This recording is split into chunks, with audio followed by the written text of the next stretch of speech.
Hello everyone, Jackie Ding here. We're back at TF. Literally yesterday I was at the racetrack here. Alex, hi Daniel, my two best friends who get paid to laugh at me. And yeah, yesterday we were at Road Atlanta, like 12 hours south of here, maybe like 8, something like that. And then today we're back here again. This car's got some problems, as you guys may have seen last time. Fiona had it off, and Maya bented something in this corner. So when the steering wheel's straight, left side wheel is straight, right side wheel is like toe out. So they're gonna take that apart and start some development work also. Exciting times. Right now, just with brakes, brake pads, brake fluid, Titan 7 wheels and tires is what we would call PhD Racing Stage 1 for the TA90. This is what you absolutely need to go tracking, bare minimum. Anything less than this, you can, but just be aware. But from here, taking out more weight, putting more tire in, more brakes, more power, eventually, more aero, and more suspension, that's gonna be eventually more higher level for our time attack kit. So yeah, let's get on it. So Alex has found what has bent on the car. Thank you, Alex. No problem. So see this? This is normal, straight. Fiona, how the f did you manage this? How the fuck did you do this to my new car? Holy crap. Straight. No, curved. Fine. Not fine. Okay. Not okay. That bolt is almost all the way out. Yeah.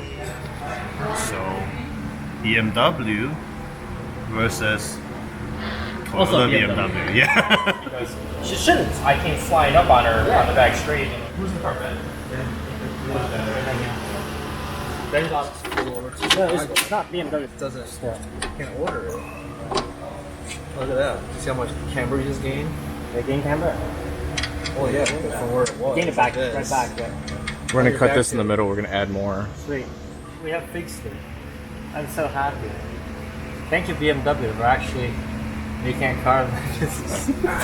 What's the damn difference? It's a bushing. Like, I told you, I said so. It would be the same arm with bushing. That was the first thing I said after I saw the arm. Was it might be just the same arm with different bushing. Bushing stiffness that changed how your steering feel. Might be. Like one less split, as in one. I don't know if that's Toyota for that. If you brake, turn, and then suddenly you have to like make adjustments while under braking, it's gonna grab the outside wheel as you're trying to turn in again. So then I rode Atlanta turn 5, I was turning. I jumped, I hopped the outside curve, like whoa, and then as I tried to turn for the left, it like grabbed the outside wheel. So I'm like, oh shit, I'm going straight. And then eventually I got to slow down before the gravel and then let it go.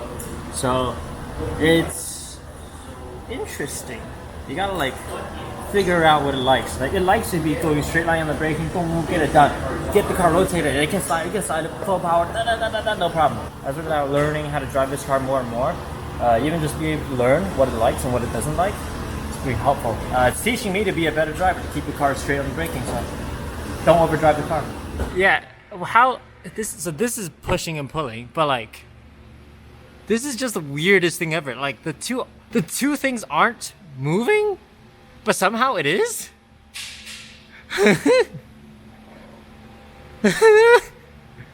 Okay, so that tension rod is moving a little bit, right? It's like swinging. Both are like swinging just a little bit to allow for this like virtual axis that BMW talked about. But still it's weird. Oh my god. So because yeah, for me it doesn't make any sense if these two are, I guess like the inside here is moving. So I'm trying to figure out the voltage required to apply voltage to it. Yeah, to get the solenoid to activate. That's why we're trying to measure it. Alex, why are you quite literally grilling my car right now? I don't want to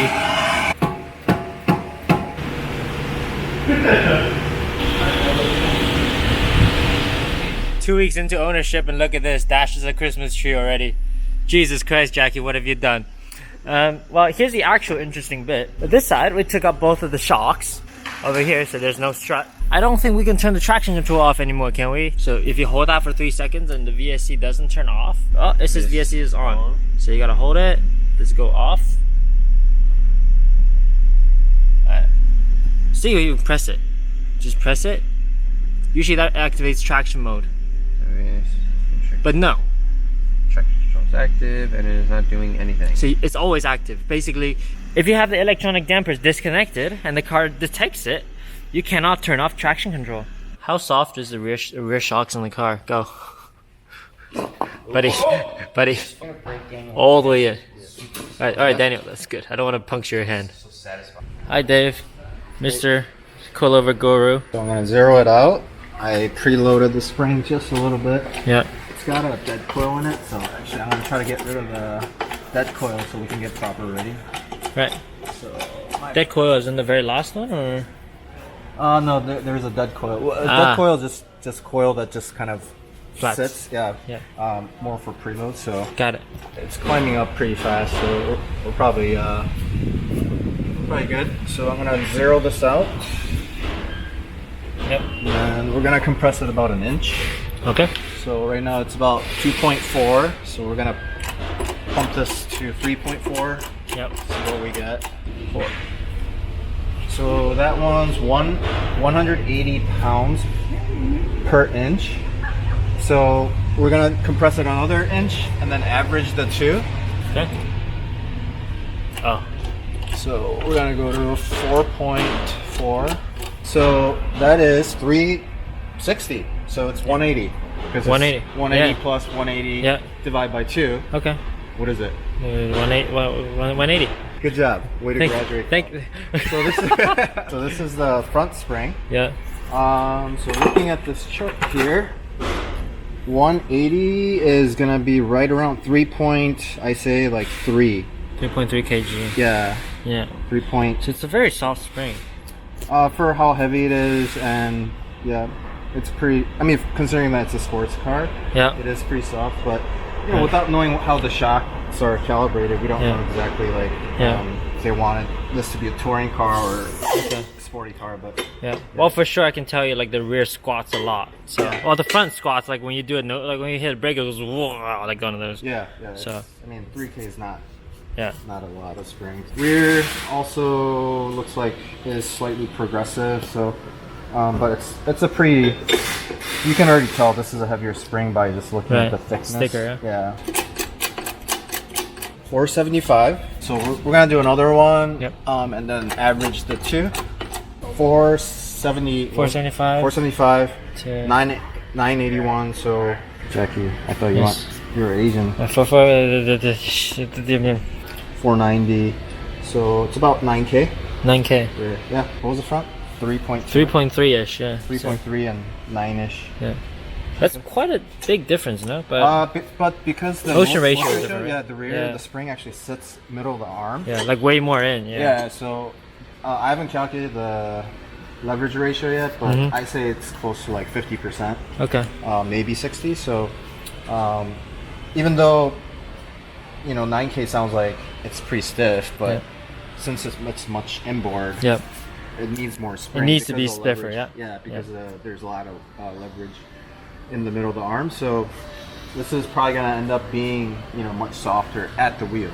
Yep. Which is the And that's what it feels like. You can really compress the rear like just by me leaning on it too. So So there is 2 modes.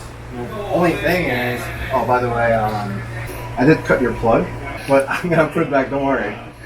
I was looking for you to make sure I can get permission, but I was like, once I found this box, I was like, I have to test it.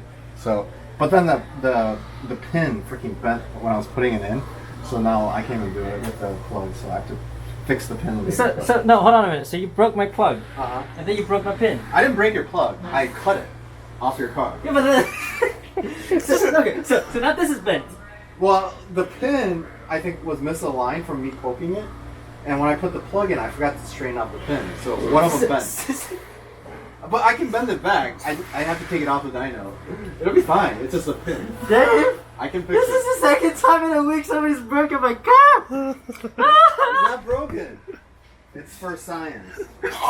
So this shock is an active shock. So there's a solenoid inside, and it basically closes and opens the valve when you select comfort and I think sport, whatever they call it. So, but the solenoid actually uses not a direct current. It's a called PWM. So it's basically pulsed voltage. So you can't really just like stick a battery and then poke it and then it'll work. You actually need to have one of these boxes. I actually forgot that I had one, and then once I realized I actually have a PWM box, I was looking for you guys so I can cut the plug, or get the permission to cut the plug and do it, but I couldn't find you guys. So, and I was like so excited I found this box that I just cut it.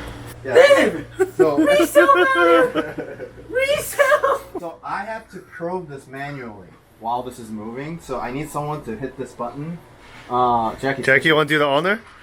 So Sure. so we're doing the baseline, and I actually did a live trace, and it works. There's some soft and stiff.